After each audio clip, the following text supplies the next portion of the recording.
Chilika is truly a bird lover's paradise. Millions of birds flock here every year, from white-bellied seagulls and gray-lag geese to flamingos and purple moorhens. Right behind me, a flock of beautiful eagles. It's just stunning.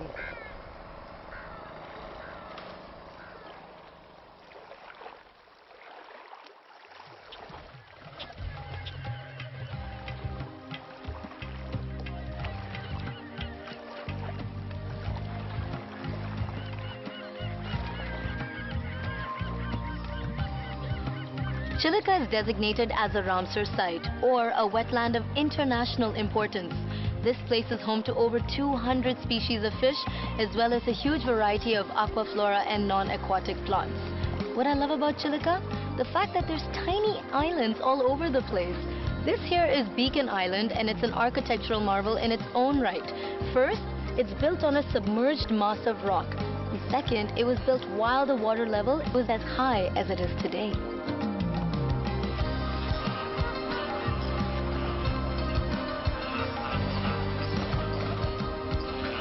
I've just spent an entire day at Chilika and wish I had some more time, ideally 3 to 4 days, to explore the other beautiful islands around here.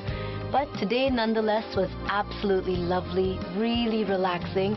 The energy here is beautiful. You just feel great, and time, you know, it just slips away. Still to come is the Bhitarkanika Wildlife Sanctuary. It's famous for being home to the largest estuarine crocodiles. There is just so much to see in Odisha, and I feel like there's just not enough time. So I think I'm gonna head up north along the eastern coast of the state now. What I love most about Odisha is the profusion of natural beauty. Its warm climate and diverse landscape has ensured its place as a haven for wildlife. Although there are several wildlife sanctuaries and parks around here, the one that tops the list is Bhitarkanika. It's one of the most unspoiled wild experiences in the country.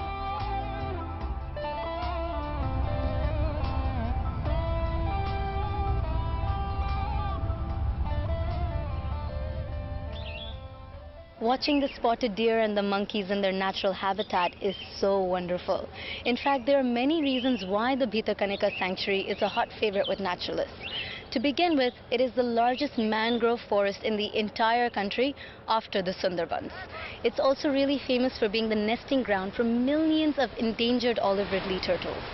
And finally, the estuarine crocodiles of Bhitarkanika? Well, they hold the distinction of being the largest species of its kind, according to the Guinness Book of World Records.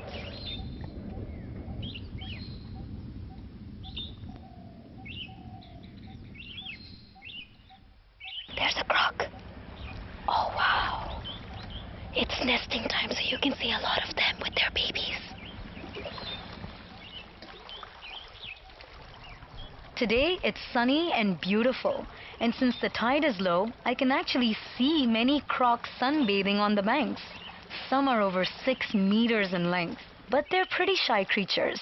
The slightest whiff of human presence, like our approaching boat, makes them quickly slink away into the water.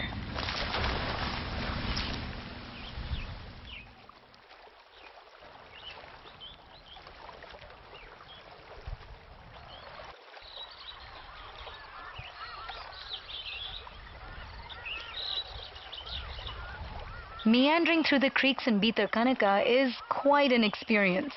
It's a complete birdwatcher's paradise. This place is flooded with over 170 species of resident and migratory birds. Kingfishers, painted storks, even Argentine storks are around here. It's absolutely beautiful.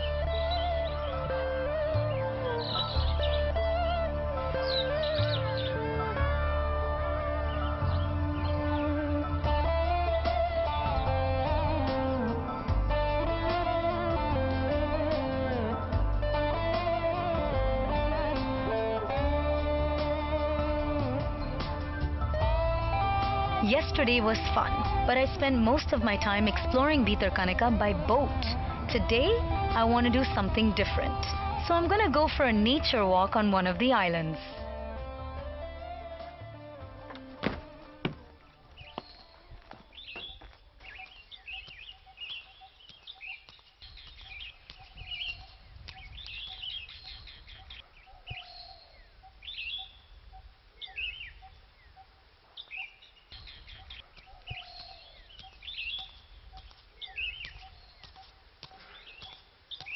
What a welcome relief from the overcrowded parks and sanctuaries, which are always bustling with people and vehicles. That's what I love about Bhitarkanika.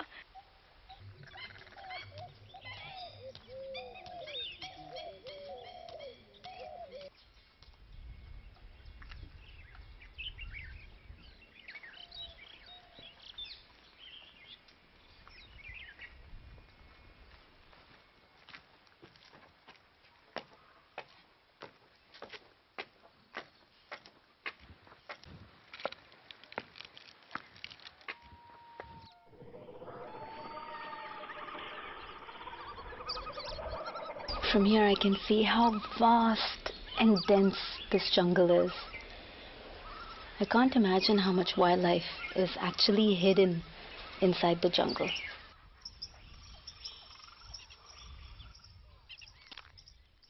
Here, it's possible to be just one with nature, truly absorbing the sights and sounds of this pristine island.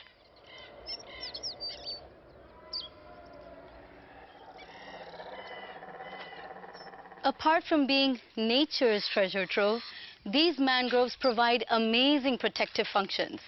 They act as effective shelter belts, especially against natural disasters such as cyclones and tidal surges. In fact, during the unprecedented 1999 supercyclone, these mangroves withstood the onslaught of supercyclonic winds and saved the life and property of millions of people.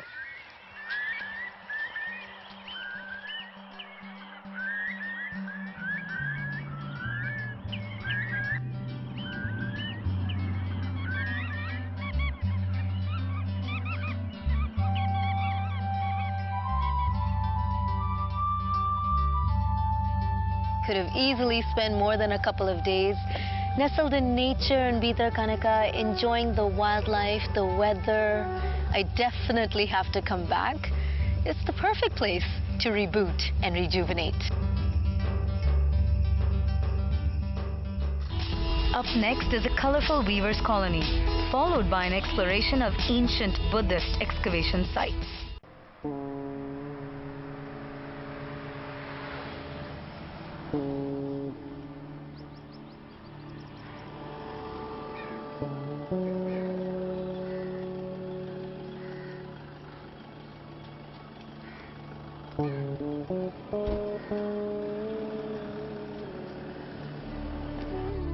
Odisha has a rich tradition in handlooms. Their products are known for their highly artistic designs, color combinations, and durability. So I thought I'd visit a small weaver's village to see how they're actually made. I'm at a village called Buddha Jayantipur in Nuapatna, which is famous for using centuries of tradition woven into cloth. This is the one place where you'll find many of the weavers using the old style of weaving, which they've been doing for generations. But their most famous style is the tie and dye pattern here, which is popularly known as ikat.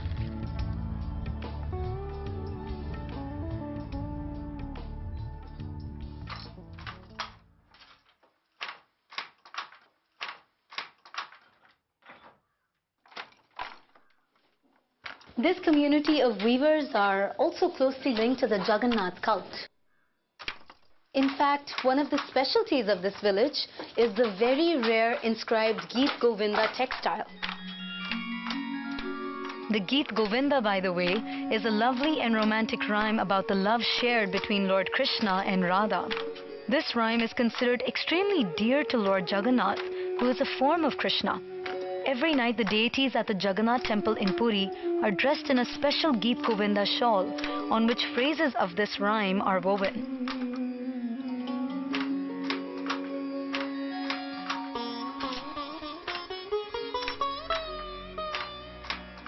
Traditionally, only 3 alternating colors were used in the Geet Govinda textile: green for Balabhadra, red for Subhadra, and yellow for Jagannath.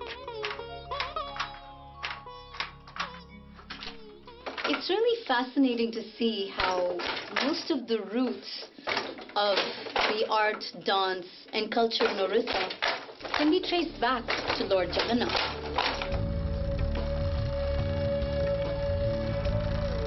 cloth is still woven here on pit looms, and the design takes the form of horizontal stripes. The motifs are mainly floral and have fish or animals which are highly stylized. Traditionally, the fabric was only made of silk, but with time, the weavers also started using their techniques on cotton. The process of making the beautiful ikat fabric is very arduous and requires great skill. The first step is to dye the yarn by successively wrapping and tying different sections of the bundle and then applying one color at a time. This way, the dye penetrates the exposed sections and does not touch the wrapped ones. The color scheme is predetermined with extraordinary precision, so that when the dyed threads are woven together, the design appears in the finished textile as if by magic.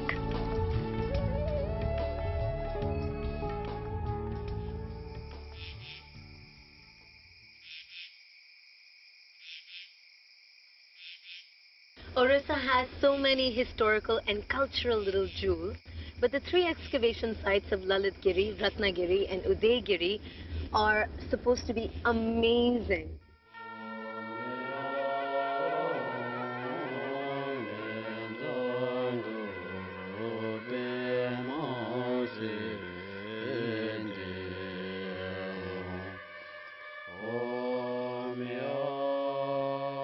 First Buddhist excavation site I'm visiting is called Lalitgiri.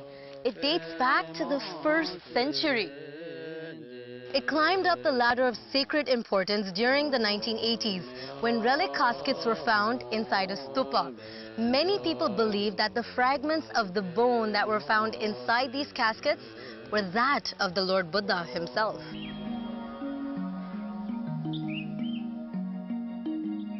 The next Buddhist excavation site is Ratnagiri, which lies in the Birupa River Valley and is another famous Buddhist center. A large excavation has unearthed 2 large monasteries, a big stupa, Buddhist shrines, sculptures, and a large number of votive stupas.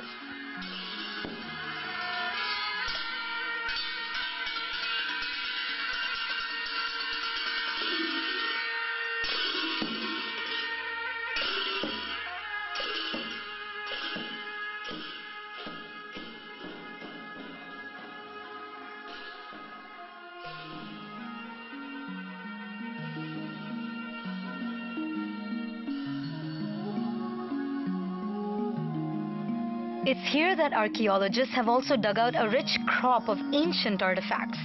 Some of the highlights are the large Buddha and a host of idols of the Buddhist pantheon. In fact, this head of the Buddha indicates the colossal nature of the original pieces. The excavations here reveal that this Buddhist center was built way back in the 6th century.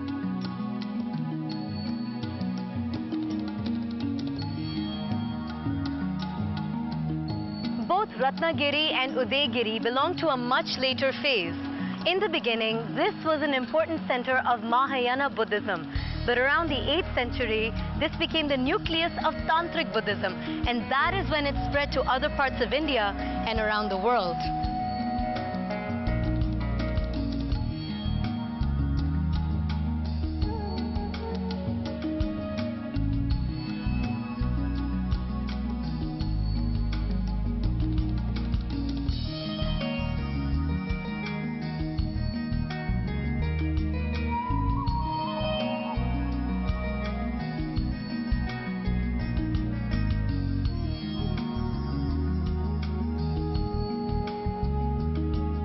This is the last site of the Diamond Triangle. It's called Udaygiri. It's the largest Buddhist complex in Orissa, and recent excavations have revealed the ancient name of the monastery as Madhavpur Mahavihar.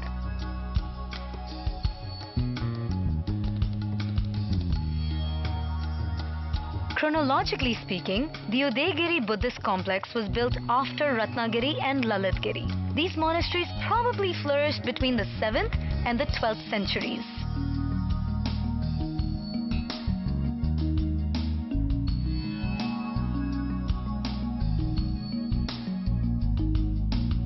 The excavations brought to light a sprawling complex of 2 brick monasteries, a brick stupa, a stepped stone well, and rock-cut sculptures.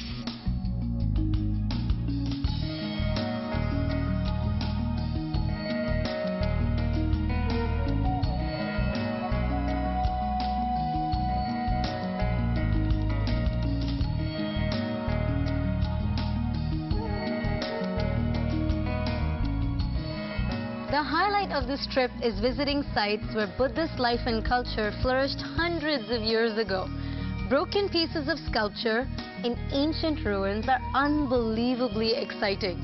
But the unexcavated areas are what will really be a mystery for art lovers and archaeologists for some time to come.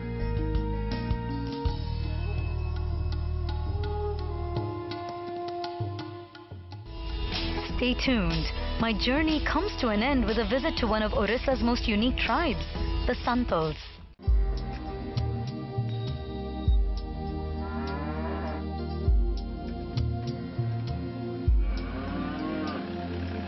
Odisha has numerous tribes that comprise more than a quarter of the state's population. Many of them have now adapted to the mainstream Indian lifestyle, but some have managed to carefully preserve their distinct way of life.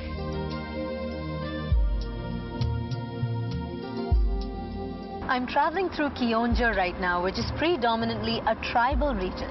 In fact, one of their oldest and most distinct tribes are known as the Santals, and they belong to the pre-Aryan period.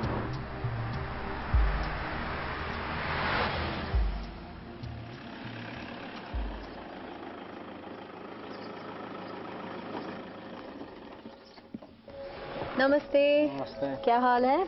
अच्छा है. Although the Santals knew I was going to drop by for a visit, I was completely taken by surprise at the warm traditional welcome.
After all that dancing, one of the Santal women invited me home.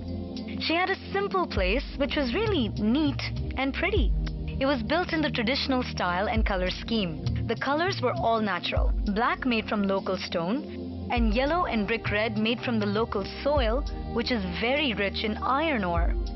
Most of the homes were decorated with different motifs, made by women using chalk or vegetable paint. Ma, dulu hataro me, ina joma nyagui ya.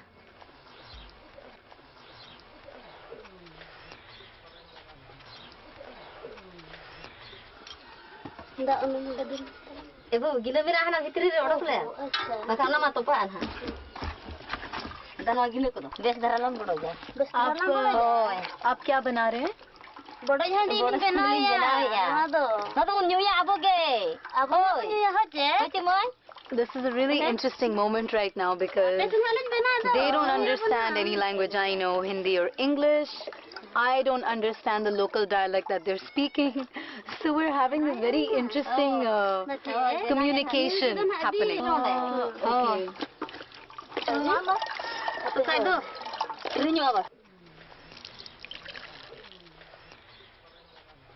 Ne beti nyo ka me hati se bam hi jon hai. Shukriya. E baba re, e beti ek khen hadi bin yo. Yo bin ji ka bo nyo abe ji. Aru chop kana aru chop. Ne beti kam aru chop. Le no to. To ya. Arti sun ha. Arti sun mami ka bache. Odi sibila. I'm having such a great time. What a great way to spend the afternoon with the girls of the village or the ladies of the village. We have no idea what we are all saying, but we're having a lot of fun.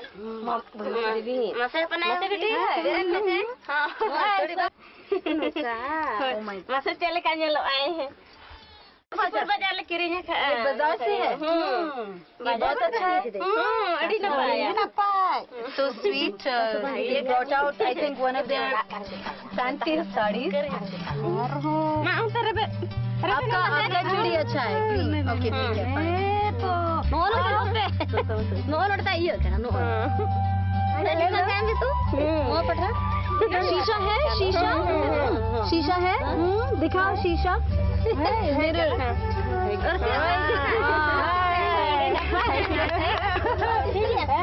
चलो मैं भाग रही हूँ. Bye.